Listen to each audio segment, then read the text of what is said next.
Oi, fuck Roy Cohn. Fuck Roy Cohn.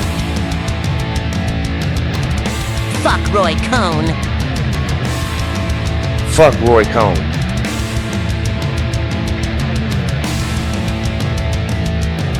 Fuck Roy Cohn. Oh yeah.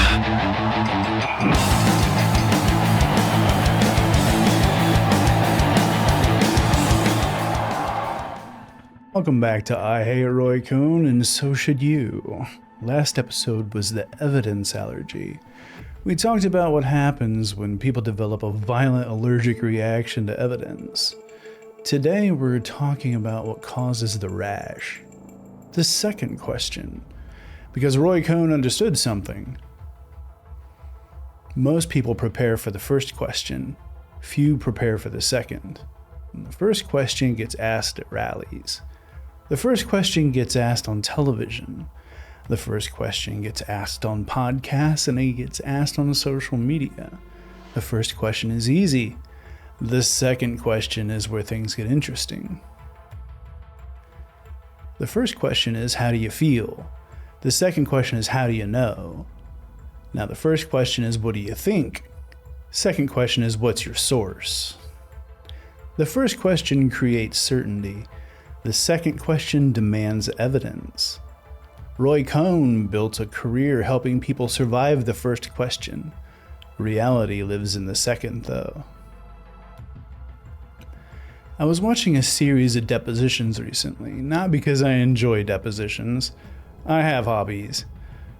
But I noticed a pattern, a beautiful pattern.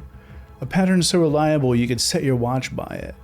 Public statement, follow-up question, collapse. Every time. One guy explained he'd had enough judgment from reading books to decide which grants should be canceled. You know, those special little Doge angels. Attorney asked, what books? A few moments later, there were no books. And right there, it's dead. Absolutely dead. One follow-up question. One receipt. One smoking crater where certainty used to be. Another guy spent his months talking about DEI. DEI this. DEI that. DEI everywhere. And the attorney asks, what does DEI mean? He says he knows. The attorney asks again. He says he knows. The attorney asks again. He says he knows. But then the attorney says, then define it. Suddenly, the English language becomes a distant memory. It's like watching a magician forget how the trick works. Then there's the politician who spends years demanding files be released. Release the files. Show the files. People deserve the truth. Then he gets the job. And the question, did you read the files? Answer, not all of them. Brother, my brother in Christ. That's the political equivalent of spending 10 years demanding to see Bigfoot and then getting hired as a park ranger. You had one job. People think Roy Cohn's legacy is lying, and it isn't. People have lied forever. Roy's contribution was something much more dangerous. Roy Cohn taught people that they could live permanently inside of the first question. Make the claim, launch the accusation, throw the grenade, move on. Never stop moving, never stop talking, never stop accusing, because if you keep moving, nobody can ask the second question. And the second question is where accountability lives. The second question asks, how do you know? What's your source? Did you read it? Can you prove it? Did you actually say that? And the second question is accountability, wearing a necktie. Because that's all that a claim is a rumor dressed up in a three-piece suit. It brings me to a website I've become extremely familiar with, and that's TrustMeBro.gov. It's America's leading source for completely unsupported certainty. Question, what's your source? Answer, I'd have to look it up. Let me guess, TrustMeBro.gov? Question, how do you know? Answer, I've heard things. Yes, the website's quite popular. Exactly. Everybody knows. It's TrustMeBro.gov. Proud sponsor of every political argument since roughly 1987. And sometimes the second question lands on somebody who didn't even make the original claim. I saw an interview recently with an energy secretary being asked to defend decisions made above his pay grade. And that's when it hit me. Government is where the second question eventually arrives. The rally is the first question, and the campaign is the first question. The press release is the first question. Governing is the second question. Now, anybody can promise. Anybody can accuse. Anybody can make a speech. Now, government is where somebody eventually says, okay, now show me.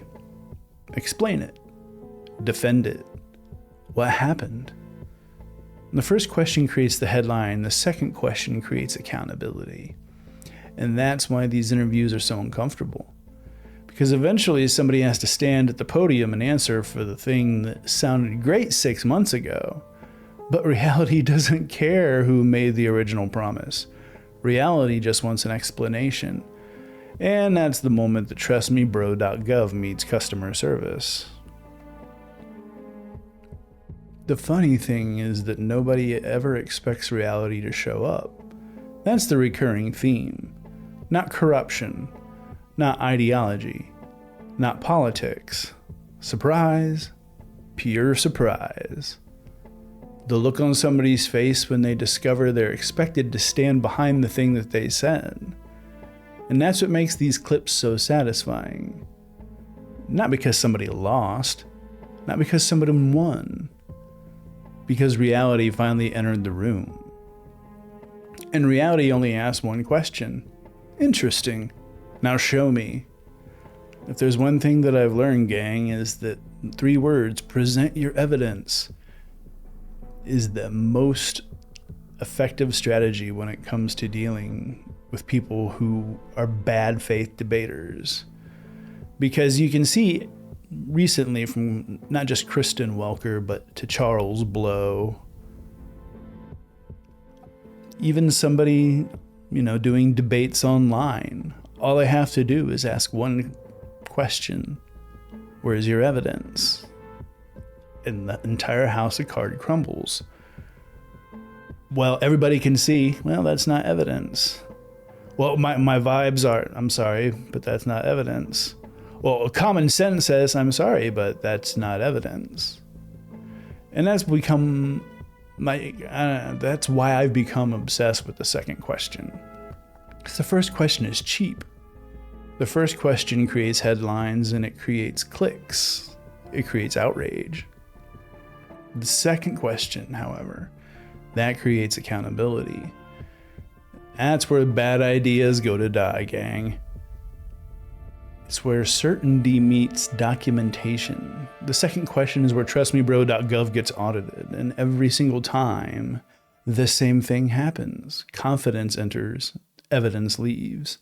Then somebody asks for receipts, and suddenly everybody wants to change the subject. Roy Cohn built a career on the first question. The rest of us have to live with the second. So the next time somebody makes an extraordinary claim, the next time somebody launches an accusation, and the next time somebody confidently explains how the world works, just ask the second question. Just one. That's all it takes. Because TrustMeBro.gov has never survived contact with Exhibit A.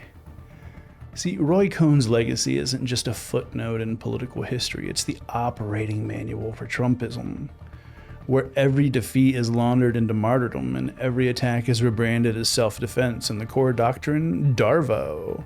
Deny, attack, reverse, victim, and offender, a psychological weapon that Cohn sharpened during McCarthy's Red Scare, and Trump later welded it like a machete. Take Trump's 1989 Central Park 5 case, where he took out a full-page ad screaming, "Bring back the death penalty," even after DNA exonerated the Black and Latino teens. Decades later, when CNN confronted him, he doubled down. They admitted they were guilty. This wasn't ignorance, this was narrative napalm. burning facts until only grievance remained. The 2011 birther conspiracy was pure Cohnian alchemy. Bone Spurs told Good Morning America, "I'm starting to think he wasn't born here," smearing Obama's birth certificate as fake while whining about unfair press. Murdoch's Fox News amplified this Nixonian silent majority trope, framing Bone Spurs' lies as just asking questions. The goal? Gaslighting. Gaslighting reality while screaming conspiracy. A tactic that Reagan perfected with quote-unquote welfare queens and Nixon with his quote-unquote enemies list. By 2016, Trump had industrialized Cohn's playbook. Confronted with the Access Hollywood tape, he didn't apologize. He flanked himself with Bill Clinton's accusers, smearing the backlash as Hillary's dirty tricks. And when Mueller's report dropped, he tweeted total exoneration, a lie so brazen it demanded followers unsee 448 pages of evidence. MAGA didn't just adopt this, it ritualized it, turning every subpoena into harassment and every impeachment into lynching. Just ask every January 6th defendant who's trying to get money right now. Cohn's philosophy, dominate while crying persecution, wasn't just a tactic. It was the psychological weapon system, and it's one that Trump absorbed during their 70s mentorship and later scaled into MAGA's core doctrine. Now, with Darvo as a term coined by psychologist Jennifer Freyd to describe abusers' tactics, but perfected by Roy Cohn decades later.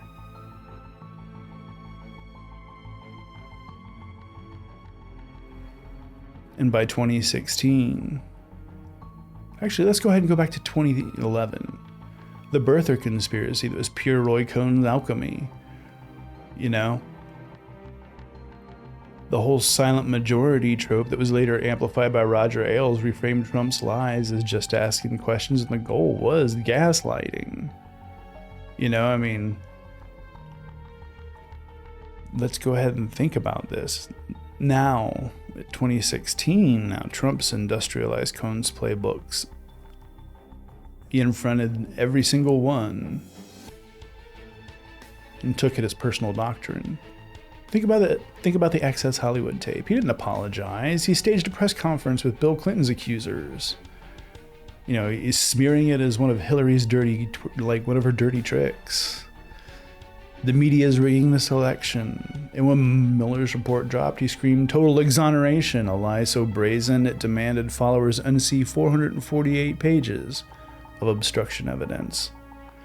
And MAGA didn't adopt it, they ritualized it, turning every subpoena into harassment, Reagan's Iran-Contra play, every impeachment into lynching, Nixon's martyrdom shtick, and every Jan 6 trial into election interference. The Cohnian twist, demanding martyrdom while holding the knife, a legacy where cruelty wears victimhood's mask.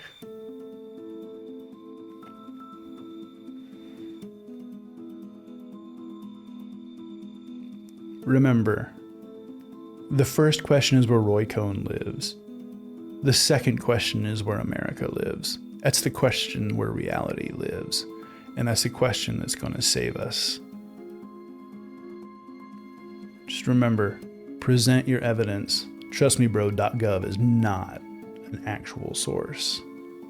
And as always, fuck Roy Cohn. Oi, fuck Roy Cohn. Fuck Roy Cohn. Fuck Roy Cohn. Fuck Roy Cohn.